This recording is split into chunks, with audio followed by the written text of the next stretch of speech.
نہ کوئی غم کرو نہ خوف، خوشیاں مناؤ جنت کی جس کا تم سے وعدہ کیا گیا تھا۔ اللہ کی ربوبیت پر اطمینان جب انسان کو ہو جاتا، میرا رب اللہ ہے، ربی اللہ، انسان کے لیے نہ کوئی کھٹکا، نہ کوئی خطرہ، نہ کوئی خوف، نہ کوئی حزن۔ جو کچھ ہو رہا ہے کس کے اذن سے ہو رہا ہے؟ اللہ کے اذن سے۔ اللہ کے اذن کے بغیر پتا تک نہیں ہلتا۔ یہ کوئی اندھا بہرا مادہ نہیں ہے جس سے مجھے کوئی خوف ہو۔ اندھا بھینسا چلا آ رہا ہو اس سے تو ڈرنے کا ہر انسان کو ڈرنا چاہیے، نہ معلوم کس کو ٹکر مار دے۔ لیکن نہیں، اس کائنات کو چلانے والا ایک سمیع و بصیر خدا ہے، وہ جو میرا دوست ہے، میرا ولی ہے۔ اللہ ولی الذین آمنوا یخرجہم من الظلمات الی النور۔ اللہ اہل ایمان کا ولی ہے، ساتھی ہے، پشت پناہ ہے، مددگار ہے، حمایتی ہے۔ بتائیے جسے یقین ہو جائے کہ اللہ میرا مددگار، اللہ میرا محافظ، اللہ میرا پشت پناہ، اللہ میرا حمایتی، اس کے لیے کوئی خوف ہوگا؟ اس سے کوئی ڈر ہوگا؟ میں مثال دیا کرتا ہوں ایک بہت سادہ، پنجاب کے دیہات کی۔ تو بڑا چودھری ہے اور کوئی غریب کسان ہے۔ اس غریب کسان کے جانوروں کو ہر وقت اندیشہ ہوگا چوری کا، کوئی میری بھینس کھول کر نہ لے جائے، کوئی میرا بیل کھول کر نہ لے جائے۔ لیکن جس کے بارے میں یہ سب کو معلوم ہو کہ وہ جو بڑا چودھری ہے وہ اس کا دوست ہے، اس کی بچیا کو کوئی خوف ہوگا؟ اس کی بھینس پر کوئی ہاتھ ڈالے گا؟ اسے کوئی اندیشہ ہوگا؟ نہیں۔ کیوں؟ کہ وہ بڑا چودھری، بڑا اس کا یہاں کا سردار، جاگیردار، سب کو معلوم ہے وہ میرا دوست ہے، کوئی میرے خلاف اقدام نہیں کر سکتا۔ اس دنیا میں یہ چھوٹی سی بات اگر آپ کے دلی اطمینان اور سکون کا باعث بن سکتی ہے تو ذرا تصور کیجئے۔ میں لفظ تصور استعمال کروں گا صرف اس لیے کہ اس کا ہم جس کو کہتے ہیں ادراک اور شعور کر نہیں سکتے، اگر کے ساتھ کر سکتے۔ اگر یقین ہو کہ اللہ میرا مددگار اور یقین ہو کہ اللہ ہر آن میرے ساتھ ہے، پھر کوئی خوف؟ کس کا خوف؟ کوئی شے اللہ سے بالا تر ہے؟ کوئی قوت اس سے زیادہ طاقتور ہے؟ کوئی اس کے ارادے کو بدلنے والا ہے؟ کوئی اس کی مشیت کے آڑے آنے والا ہے؟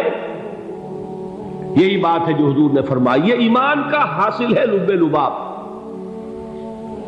کہ دیکھو اچھی طرح اس بات کو ذہن نشین کر لو، اگر تمام انسان مل کر تمہیں کوئی نقصان پہنچانا چاہے نہیں پہنچا سکتے، مگر جو کچھ اللہ نے لکھ دیا ہو، اور تمام انسان مل کر تمہیں کوئی نفع پہنچانا چاہے نہیں پہنچا سکتے، مگر وہ شے جو اللہ نے طے کر دی۔ آپ پھر میں کہوں گا ذرا طاری کیجئے، اسے فرض کیجئے، اسے سوچئے، اگر اس حدیث پر ہمارا دل ٹھکا ہوا ہو تو کسی سے ڈر ہوگا؟ یہ مجھے نقصان نہ پہنچا دے، یہ میری رپورٹ خراب نہ کر دے، یہ میری انکریمنٹ نہ رکوا دے، یہ میرا یہ نہ بگاڑ دے، یہ میرے یہ نقصان نہ پہنچا دے۔ اس کا ڈر، اس کا ڈر، اس کا خوف، اس کی خوشامد، اس کے لیے جا کر طرح طرح سے اپنی عزت نفس کو ذلیل کروانا اس کے سامنے، یہ سب کچھ کیوں کرتا ہے انسان؟ جب سمجھتا ہے کہ اس کے ہاتھ میں میرا کوئی نفع ہے، اس کے ہاتھ میں میرے لیے کوئی ضرر ہے، یہ مجھے کوئی غضب پہنچا سکتا ہے، یہ مجھے کوئی نقصان پہنچا سکتا ہے، یہ میرا کوئی کام بنا سکتا ہے، یہ میری کوئی ضرورت پوری کر سکتا ہے، اسی کا نام شرک ہے۔ جہاں آپ نے یہ سمجھا کہ غیر اللہ کے اندر کوئی طاقت موجود ہے، وہی شرک ہے۔ بتوں سے تجھ کو امیدیں، خدا سے نو امیدی، مجھے بتا تو صحیح اور کافری کیا ہے؟ شرک تو یہ ہے۔ جس پر بھی تمہیں یہ خیال ہے، کلمہ ہے یہ کلمہ سوم، لا حول ولا قوت الا باللہ، ذرا اس پر دل کو کبھی اگر آپ تصور کریں، پھر فرض کریں، دل ٹھک جائے اس پر، کوئی طاقت نہیں۔ یہی بات تھی جو شیخ عبد القادر جیلانی رحمۃ اللہ علیہ نے اپنی وصیت میں اپنے بچے سے کہی۔ 11ویں دینے والے ہیں لیکن حضرت شیخ عبد القادر جیلانی کی وصیت اور تعلیمات کو کتنے لوگ ہیں کہ جانتے ہو؟ یہ جن مقامات تک پہنچے ہیں وہ کس چیز کی بدولت پہنچے؟ انہوں نے جو پیغام دیا وہ کیا تھا؟ اے میرے بچے، جس طریقے سے قرآن مجید میں حضرت لقمان کی نصیحتیں جو ہے نقل کر دی گئی ہیں، میں یہ عرض کروں گا بالفرض اگر قرآن حضرت عبد القادر جیلانی کے بعد نازل ہوا ہوتا تو شیخ عبد القادر کی یہ نصیحتیں بھی قرآن میں درج ہوتی۔ اتنی اونچی نصیحتیں ہیں۔ اے میرے بچے، اس حقیقت کو ذہن نشین کر لے، لا فاعل فی الحقیقت ولا مؤثر الا اللہ۔ اس کائنات میں نہ کوئی فاعل حقیقی ہے نہ مؤثر حقیقی ہے سوائے اللہ۔ کسی شے میں کوئی تاثیر نہیں اگر اللہ نہ چاہے۔ آگ جلا نہیں سکتی اگر اللہ نہ چاہے، پانی ڈبو نہیں سکتا اگر اللہ نہ چاہے، زہر ہلاک نہیں کر سکتا اگر اللہ نہ چاہے، کوئی چیز فائدہ نہیں پہنچا سکتی اگر اللہ نہ چاہے۔ تو در در پہ کیوں سر جھکاتے ہو؟ در در پر کیوں جبیں سائی کرتے ہو؟ سب کے سامنے کیوں ہاتھ پھیلاتے ہو؟ ایک اللہ سے مانگو، ایک اللہ کے سامنے زمین پر اپنی جبین رکھو۔ لا فاعل فی الحقیقت ولا مؤثر الا اللہ۔ نظر آتا ہے ہمیں کہ پانی پیاس بجھا دیتا ہے، پیاس بجھانے کی صلاحیت پانی میں نہیں ہے، اللہ کے اذن سے۔ کھانا بھوک مٹا دیتا ہے، بھوک مٹانے کی صلاحیت کھانے میں نہیں ہے، اذن رب میں ہے۔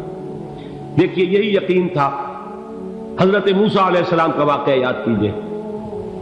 سامنے سمندر آ گیا ہے، قوم دیکھتی ہے پیچھے کہ گرد و غبار کا طوفان، معلوم ہوا کہ فرعون اپنے لشکر سمیت آ گیا۔ لشکر جب چلتا تھا تیز رفتاری کے ساتھ تو گرد و غبار کا جو طوفان اٹھتا تھا اس کا تصور کیجیے، اور لمحہ بلمحہ وہ قریب آ رہا ہے۔ پوری قوم نے کیا کہا؟ اے موسیٰ انا لمدرکون، اے موسیٰ ہم کو پکڑے گئے۔ قرآن مجید نے تو یہاں وہ باتیں نہیں لکھی ہیں، لیکن تورات میں یہ درج ہے کہ بنی اسرائیل جھگڑنے لگے، دست و گریبان ہو گئے موسیٰ کے ساتھ۔ موسیٰ نے یہاں مروایا لا کر، اس سے تو ہم ہی بہتر تھے، وہاں کھانے کو ملتا تھا، زندگی تو تھی، بیگار ہم کر رہے تھے، موت تو نہیں تھی۔ اب جو کچھ ہوگا اس کا تصور کرو، جس طریقے سے ہمارے ٹکڑے اڑائے جائیں گے۔ تو لڑ رہے ہیں حضرت موسیٰ علیہ السلام سے، یہ تورات کی تفصیل ہے۔ قرآن میں صرف اتنا آیا ہے، پریشان ہو کر انہوں نے کہا انا لمدرکون، موسیٰ ہم کو پکڑے گئے۔ اس وقت موسیٰ کا جواب کیا ہے؟ کلا ان معی ربی سیہدین، نہیں، میرے ساتھ میرا رب ہے، وہ راستہ دے گا۔ بتائیے کہاں راستہ نظر آ رہا ہے؟ یہ ہے ایمان بالغیب۔ راستہ نظر نہ آئے تب اللہ پر یقین ایمان ہے۔ جیب میں پیسے ہوں اور تب دل کو اطمینان ہے تو ایمان کس پر ہوا؟ پیسے پر، اللہ پر نہیں۔ جب وسائل و ذرائع نہ ہو اور پھر یقین ہو کہ اللہ مسبب الاسباب ہے، وہ اسباب کا پابند نہیں ہے، وہ اسباب کا محتاج نہیں ہے، اسباب اس کے محتاج ہے۔ اگر یہ یقین ہے تو اللہ پر ایمان ہے، یہ نہیں ہے تو تمہارا ایمان اسباب پر ہے، وسائل پر ہے، ذرائع پر ہے، مادیات پر ہے، اللہ پر نہیں۔ اس وقت کہاں راستہ تھا؟ کوئی راستہ تھا؟ سمندر ہے اور ادھر سے لشکر آ گیا ہے۔ کلا ان معی ربی سیہدین۔ اب دیکھیے ایمان کہہ دینا آسان ہے، ہوا معکم اینما کنتم، جہاں کہیں بھی تم ہوتے ہو اللہ تمہارے ساتھ ہوتا ہے، لیکن اس کا یقین قائم ہو جائے تو زمین و آسمان کا فرق واقع ہو جائے۔ یہی بات ہوئی حضور کے ساتھ۔ غار ہے، چھپے ہوئے ہیں محمد رسول اللہ اور آپ کے وہ یار غار ابو بکر صدیق رضی اللہ تعالی عنہ۔ اقبال نے حضرت ابو بکر کی شان میں چند اشعار کہیں صرف، لیکن واقعہ یہ ہے کہ بھاری بھاری نظموں پر اور قصیدوں پر بھاری ہے، طویل ترین نظمیں اور قصیدے ہوں ان پر بھاری ہے۔ ہمتیں ابو بکر کی ہمت جو ہے، کشت ملت را چوں ابر، جیسے بارش سے کھیتی اپجتی ہے، ابو بکر کی ہمت اور عزیمت اس امت کو اسی طرح سینچنے والی ہے۔ ثانیے اسلام و غار و بدر و قبر، وہ دوسرے تھے اسلام میں، دوسرے پہلے کون تھے؟ انا اول المومنین، حضور فرماتے سب سے پہلا ایمان لانے والا میں، دوسرے ابو بکر۔ ویسے ہمارے ہاں یہ چلتا ہے اختلاف، حضرت علی پہلے ہیں کہ حضرت ابو بکر پہلے ہیں، لیکن اس میں بڑی خوبصورت تطبیق قائم کی ہے علماء نے، اور بہت صحیح ہے۔ چار کے بارے میں فیصلہ ہی مت کرو کہ کون پہلے، ان کی ایک عجیب تقسیم کر دی ہے۔ آزاد مردوں میں، بالغ مردوں میں سب سے پہلے ابو بکر، بچوں میں سب سے پہلے علی، خواتین میں سب سے پہلے خدیجہ، اور غلاموں میں سب سے پہلے زید بن حارثہ۔ بڑی پیاری تقسیم ہے، یہ چاروں ہی پہلے ہیں، ہر ایک کے لیے اولیت ہے۔ اور واقعہ یہ ہے کہ اگر زمانی اعتبار سے تعین ہوگا تو پہلے خدیجۃ الکبریٰ آئیں گی رضی اللہ تعالی عنہ، کسی اور سے بات کرنے کی نوبت بعد میں آ سکتی ہے، پہلے تو اہلیہ محترمہ سے بات ہوئی، آتے ہی پہلی وحی ہوئی ہے، ابھی تبلیغ کا حکم نہیں تھا۔ کس کو بتایا واقعہ؟ ابھی اپنی نبوت کی تبلیغ کا تو حکم ہی نہیں آیا، واقعہ کس کا ہے؟ وہ خدیجہ کا ہے۔ جب کہا ہے کہ خشیت علی نفسی، مجھے اپنی جان کا اندیشہ ہے، تو کیا جواب دیا خدیجہ نے رضی اللہ تعالی عنہا؟ وہ صدیقۃ الکبریٰ ہے، صدیقات جو ہے خواتین، ان میں چوٹی پر خدیجۃ الکبریٰ ہے رضی اللہ تعالی عنہا، اور صدیق جو مرد ہیں ان میں صدیق اکبر ہے ابو بکر صدیق رضی اللہ تعالی عنہ، لیکن صدیقات میں چوٹی پر۔ جب حضور نے فرمایا خشیت علی نفسی، کیا فرمایا، کیا عرض کیا، کیسے تسلی دی؟ نہیں نہیں، اللہ آپ کو ضائع نہیں کرے گا، آپ غریبوں کے ہمدرد ہیں، آپ مساکین کے تکالیف رفع کرنے والے ہیں، آپ بیواؤں کی سرپرستی کرتے ہیں، آپ مسافروں کی خدمت کرتے ہیں، اللہ آپ کو ضائع نہیں کرے گا۔ یہ یقین ہے اس خاتون کے اندر۔ خیر وہ ایک علیحدہ بات ہو جائے گی۔ میرے دل پر حضرت خدیجہ رضی اللہ تعالیٰ عنہ کی شخصیت کا بڑا گہرا نقش ہے، جو وہ کوئی اور ہی وقت اور موقع ہوا تو بیان ہوگا۔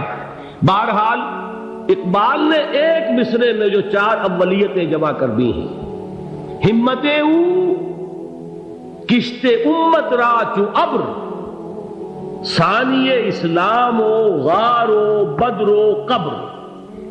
اسلام میں حضور کے بعد پہلے کون؟ ابو بکر۔ غار میں حضور کے ساتھ کون؟ ابو بکر۔ بدر کی رات اللہ کا رسول سرب سجود، وہ جھاڑ، وہ گھاس پھوس کی جو جھوپڑی بنائی گئی تھی، اور وہاں تلوار ننگی لے کر پہرا دینے والا کون؟ ابو بکر۔ اور اس حجرہ عائشہ میں محمد کے بعد سب سے پہلے دفن ہونے والا کون؟ ابو بکر رضی اللہ تعالی عنہ صلی اللہ علیہ وسلم۔ وہ جو معاملہ میں سنا رہا تھا غار ثور کا، حضرت ابو بکر بھی حضور کے خیال سے لرز گئے ہیں۔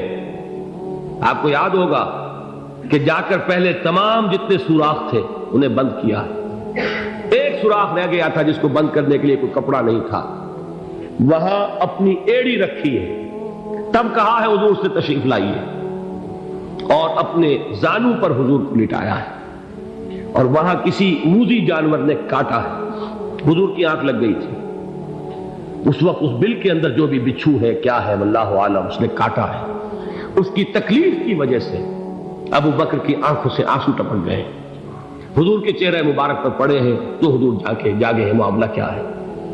ایڑی نہیں ہٹائی وہاں سے، مبادا وہ جانور وہاں سے نکل کر محمد الرسول اللہ کو کوئی گزن پہنچا دے، ابو بکر کی ایڑی ہے، جس طرح چاہے کھا لے، ختم کر دے، جان نکل جائے تب کوئی آنچ آئے، محمد پر تو آئے، لیکن جیتے جی نہیں۔